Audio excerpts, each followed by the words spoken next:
That's a really good basketball team. I mean, they are the best team in the league for a reason. And, offensively, they got so many weapons. And, then they got a go-to player like Ryan Rollins who can step it up, at any point in time. So I thought our guys played very hard. I was very pleased with the effort. Against a team like this, the little things matter, finishing layups, getting back in transition defense, securing rebounds, and all those things kind of came back to haunt us at different points in time, and they all kind of added up.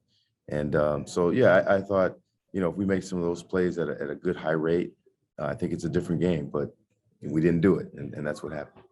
There were some defensive possessions where you guys were really strong, but it seemed like Toledo got way too many second chance attempts. Is that something that you saw? Oh, absolutely. We talked about that at halftime. They had same 6 offensive rebounds in the first half, 6 in the second half, so they had 12. And the rebounding game was a big deal. So they're 47-29. That's a lot of extra possessions for them.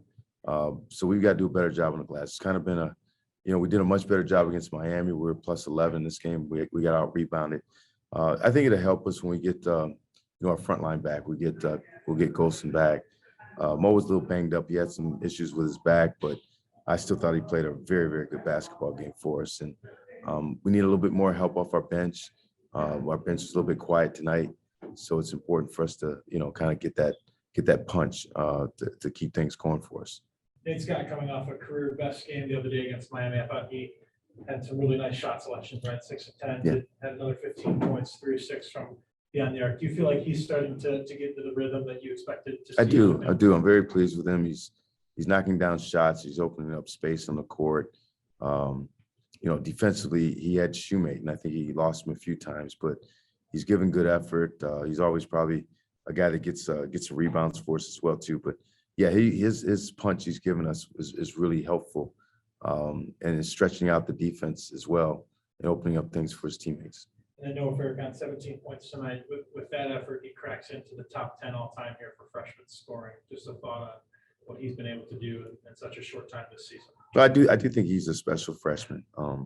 He plays with a lot of confidence and plays with intensity as well too. And so he's a very explosive player. He's capable of having big games.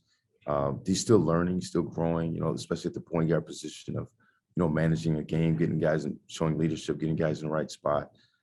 Defensively, he's making some improvements. Still got some things to do on that as well too. But yeah, I do think he's got a bright future ahead of him. He's got to keep working. And he can be a guy that can be a leader and make some things happen for us.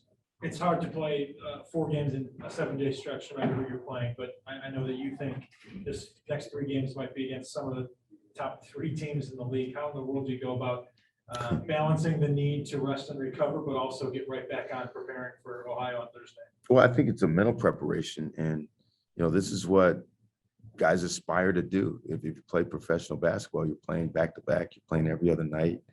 And that's the way it goes. I would think players would prefer to play games in practice all the time. So I don't think they're struggling with that. I think it's our job to make sure that we still prepare them. It's more of a mental preparation than a physical preparation.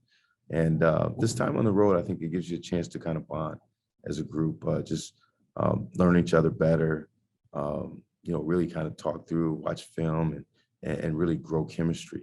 So I'm really looking at this as a positive. And I think in the long run, I'm not sure it's not a bad idea to do this in the MAC season because it really kind of saves on some wear and tear.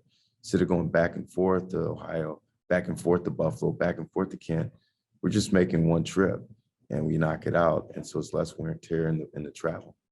Longest